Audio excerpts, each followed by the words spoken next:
आने वाले साल में शिपिंग कंपनियों की आय घट सकती है। माना जा रहा है कि FY25 में घरेलू शिपिंग कंपनियों की आय 5 से 7% तक घट सकती है। ऐसा आखिर क्यों, समझते हैं हमारे सहयोगी अरमान नाहर से। देखिए, आने वाले समय में आपको शिपिंग कंपनीज की हो सकता है यहाँ पर आय में आपको गिरावट आती हुई दिखे। एफआई और ये क्रिसिल का कहना है, क्रिसिल ये कह रहा है कि FY25 में जो शिपिंग कंपनीज हैं उनकी जो आय है वो लगभग 5 से 7% के आसपास गिरावट आ सकती है।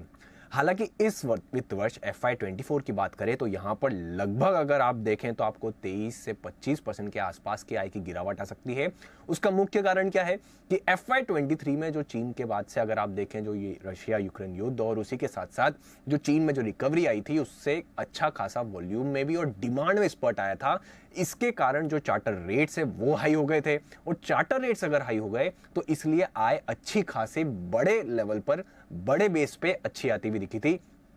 उसकी तुलना में अब जो रेट्स हैं वो इस साल आपको 23 से 25% के आसपास गिर सकते हैं और क्योंकि वो जिस लेवल पर थे वहां पर सस्टेनेबल नहीं है, इसलिए हो सकता है FY25 में भी यहां पर आय में आपको चार्टर रेट थोड़ी और गिरने की वजह से 5 से 7% की गिरावट आ सकती है।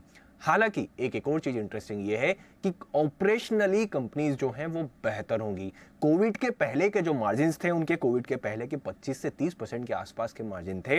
अनुमान ये है कि FY25 में ये जो मार्जिन्स हैं वो लगभग 33% के हो सकते हैं।